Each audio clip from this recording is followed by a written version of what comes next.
कैसे हो प्यारे बच्चों। मेरा भी भारद्वाज स्वागत करता हूं आपका अपने यूट्यूब चैनल मैथ्स वैरागी में। जैसा कि आप लोगों को पता है कि आपके 10th के एग्ज़ाम या आपके बोर्ड्स के एग्ज़ाम में मात्र ज़्यादा से ज़्यादा 15 दिन बचे हैं। इसके लिए मैं आपके लिए कुछ पॉइंट्स लेके आया हूं। आप इससे रिलेटेड अगर इस तरीके से आप पढ़ाई करते हो तो आप बहुत अच्छे तरीके से अपना एग्ज़ाम दे पाओगे।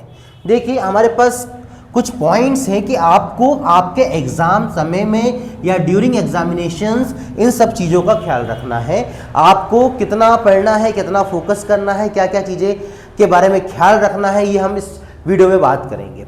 देखिए, सबसे पहले तो बात करता हूं मैं एक टाइम टेबल की। टाइम टेबल मतलब आप सबसे पहले आपके जो पढ़ाई का शेड्यूल है उसको एक टाइम टेबल में बांट लीजिए। आप एक टाइम टेबल के अकॉर्डिंग अगर आप पढ़ाई करोगे तो आप इजी वे में और बहुत अच्छे तरीके से आपके गोल तरफ जा सकते हो और आपके चैप्टर्स को आप बहुत बढ़िया तरीके से कवर अप कर सकते हो और पूरा सिलेबस आप कवर करने की कोशिश कर सकते हो। देखो, जो अब स्टार्ट करेगा पढ़ाई उसके लिए बहुत कठिन होगा।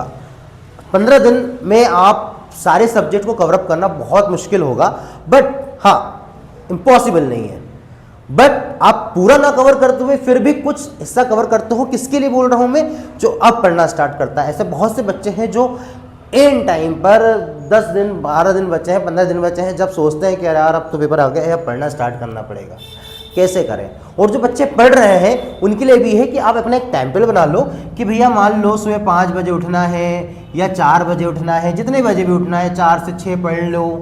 4 से 6 पढ़ने के बाद आप स्कूल जाना मोस्टली बंद कर देते हैं बच्चे। इस समय में, इस टाइम ऑफ पीरियड में बच्चे मोस्टली स्कूल जाना बंद कर देते हैं। तो 4 से 6 आप उठ के पढ़ सकते हो या 4 से 7 उठ के याद करने वाले अपने सब्जेक्ट्स को पे फोकस करते थे। साइंस हुआ, सोशल हुआ, उसके बाद आप ब्रेकफास्ट वगैरह करके नहा धो के फ्रेशन अप होके आराम से आप अगर 9 बजे या 10 बजे पढ़ने बैठते हो और 1-2 बजे तक पढ़ते हैं तो यहाँ से भी आप बहुत हिस्सा आपकी सिलेबस का कंप्लीट कर सकते हैं। तो एक टाइम टेबल जरूर बनाइए। देखो, मैं टाइम टेबल बनाऊंगा, आप अपने हिसाब से टाइम टेबल बना सकते हैं। क्यों? क्योंकि आपको पता है आपके पास कितना समय मिल रहा है, आपको कब समय मिल रहा है, कब समय नहीं मिल रहा है। मेरे टाइम टेबल के अकॉर्डिंग चलोगे तो वो चीज़ अलग हो जाएगी। आप अपने टाइम टेबल के अकॉर्डिंग बनाओ। आप अपना टाइम टेबल आपकी सहूलियत के हिसाब से बनाओ कि इतने टाइम में इतने टाइम तक मुझे ये सब्जेक्ट प्रिपेयर करना है, इस टाइम से इस टाइम तक मुझे ये सब्जेक्ट प्रिपेयर करना है और इस टाइम से इस टाइम तक मुझे इस सब्जेक्ट पे फोकस करना है। सेकंड जो पॉइंट आता है, फर्स्ट पॉइंट के बाद सेकंड जो पॉइंट आता है रिवीजन। बेटा, रिवीजन मोस्ट इंपॉर्टेंट थिंग होती है जब आप पढ़ाई कर रहे हैं। रिवीजन आप जरूर करिए। जो भी आपने पढ़ा है उसको रिवाइज जरूर करिए। भले वो 2 दिन पहले पढ़ा है, आपने 2 दिन पहले कोई टॉपिक कंप्लीट किया, आपके पास समय मिल रहा है कि नहीं यार इस 2 टॉपिक को मैं एक बार रिवाइज कर लेता हूँ। रिवीजन करोगे तो उसको जितना रिवीजन करोगे उतना कंटेस्ट करते चलोगे। बेटा, रिवीजन इसलिए बहुत ज़्यादा जरूरी चीज़ है। Third, teach yourself. बेटा देखो, टीच यूर सेल्फ मैं इसलिए बोल रहा हूँ बेटा, टीचिंग इज द बेस्ट। बोल सकते हैं कि हम टीचिंग एक बहुत बढ़िया जरिया है अपने आप को सिखाने का।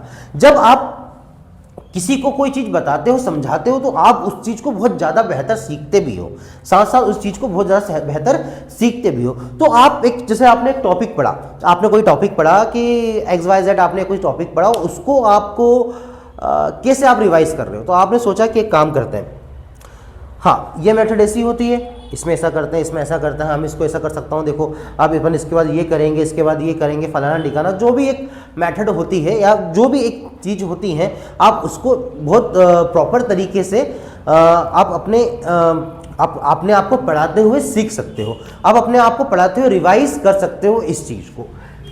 4th चीज़ आती है बेटा, आप ये तो रही पढ़ाई से रिलेटेड बातें।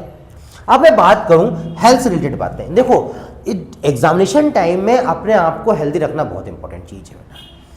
एग्जामिनेशन टाइम में अपने आप को हेल्दी रखना बहुत इंपॉर्टेंट चीज़ है।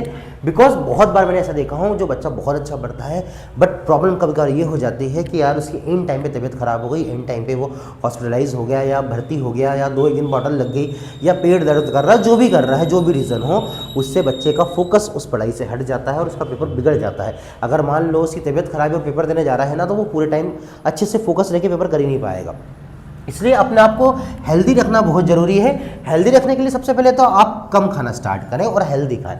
जो भी खाएं थोड़ा सा लेस क्वांटिटी में खाएं। बिल्कुल एकदम ऐसा नहीं कि पेट भरा गया पर मन नहीं भराया, और मन नहीं भराया तो दिए जा रहे हैं, खाए जा रहे हैं बेहतरीन तरीके से, नहीं। थोड़ा सा कम खाएं और हेल्दी खाएं। ये चीज़ मेरे को अपने आप भी इम्प्रोवाइज़ करना चाहिए, अपने ऊपर भी लिखना चाहिए, ठीक है। फिर टेक प्रॉपर स्लीप, नींद अच्छी से लें। इन टाइम पे आप बच्चे क्या करता है, रोज रात को 12 बजे तक जगता है, वो फिर 4 बजे उठ रहा है। नहीं भैया, थोड़ा सा अपने आपके माइंड को रेस्ट भी दो। माइंड को रेस्ट देना बहुत ज़रूरी है। स्लीप, आपकी जो नींद है, नींद बहुत ज़रूरी है। कम से कम 7 घंटे की नींद आपको अपने आप पर देना है। 6 से 7 घंटे कम से कम आपको अपने पर नींद के लिए देना है बेटा। हाँ, क्योंकि क्या होता है, बच्चा जब आदत नहीं रहती जगने की, और आप अगर स्टार्टिंग में या एकदम से आप जगना स्टार्ट कर रहे हो कि यार भैया आप इतना पढ़ रहे हो और आप 3-3 4-4 घंटे की नींद ले रहे हो ना, तो आपका जो मेंटल स्थिति है, आपका माइंड इतना अच्छा रिलैक्स नहीं हो पाता। इसलिए रिलैक्स रखने के लिए आपको पढ़ना पड़ेगा, मतलब रिलैक्स रखने के लिए आपको अच्छे से प्रॉपर नींद लेनी पड़ेगी। अब एग्ज़ाम हॉल में हम क्या करते हैं, एग्ज़ाम हॉल में सडनली जाते हैं। एग्ज़ाम हॉल में जाने के बाद या पेपर देखने के बाद अपन क्या एकदम से क्या हो जाता है, कभी का पेपर टफ हो जाता है, या अपन ने जो पढ़ा उससे रिलेटेड नहीं आता है, यार थोड़ा सा अलग एकदम से लगता है कि पेपर यार ये हमसे होगा कि नहीं होगा, हम हमारा कॉन्फिडेंस लूज़ कर लेते हैं। सबसे पहले आप हमारा कॉन्फिडेंस नहीं खोना। आई कैन डू इट, ये आपके लाइन है कि आप कर सकते हो। दोहराओ अपने आप में कि I can do it, I can do it, ठीक है। जो क्रिएटर बोलता है ना, always well, always well, always well, I can do it, I can do it, I can do it.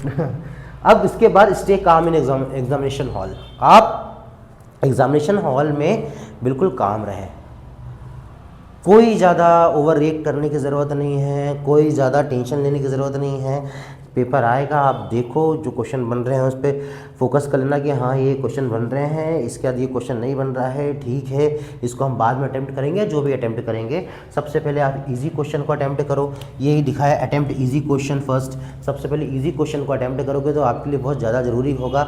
आप जैसे इजी क्वेश्चन अटैम्प्ट करते जाओगे, आपका कॉन्फिडेंस लेवल बढ़ता जाएगा। आपने क्वेश्चन करा, हाँ यही बन गया, यही बन गया, यही बन गया, आप अटैम्प्ट करते गए, आप इसको बहुत जल्दी कवर अप कर लोगे। क्योंकि अगर आपको ये बन रहा है तो आप इसको बहुत जल्दी कवर अप कर लोगे। इजी क्वेश्चन को कवर अप करके अटैम्प्ट करके जब आपके पास टाइम बचेगा, आपका एक टाइम मैनेजमेंट अच्छा बनाना पड़ेगा इसके लिए कि आपने इजी क्वेश्चन पहले अटैम्प्ट कर लिया, टफ क्वेश्चन को बाद में अटैम्प्ट कर रहे हो। अगर टफ क्वेश्चन में पहले पढ़ गए और आपने उसमें ज़्यादा समय दे दिया तो बाकी की इजी क्वेश्चन में भी आपके पास समय नहीं बचेगा। और इस चक्कर में क्या होता है, हम इसको जल्दबाजी में इसको भी गलत कर जाते हैं। तो सबसे पहले तो हमें क्या करना है, इजी क्वेश्चन अटैम्प्ट करना है। इजी क्वेश्चन अटैम्प्ट करने के बाद हम उस चीज़ को क्या कर सकते हैं कि बाकी के जो डिफिकल्ट क्वेश्चन है जो हमको से नहीं बन रहे हैं, हम उसको बाद में अटेम्प्ट कर सकते हैं। हमारे पास समय मिल जाएगा, उस चीज़ को हम उस पर फोकस करेंगे, सोचेंगे। तो ये कुछ पॉइंट्स थे बेटा, और कुछ मुझसे छूट रहा हो तो आप देख लेना। ये कुछ मुझसे छूट रहा हो तो ठीक है, आप इसको देख लीजिएगा कि अगर सर ये बात छूट रही है, ये बात नहीं करी आपने, या कमेंट सेक्शन में मुझे बताना कि सर ये भी हम कर सकते हैं। तो ये रहा कुछ ऐसे पॉइंट्स जिससे आप एक बेहतर तरीके से एग्ज़ाम के समय एक अपने आप को ढाल सकते हैं। अपने आप को इस तरीके से अगर आप डेवलप करते हैं तो बहुत ही अच्छी तरीके से एग्ज़ाम आप दोगे। इस पॉइंट का आपको ख्याल रखना है। धन्यवाद। अगर आपको वीडियो अच्छी लगी हो तो please like, share and subscribe.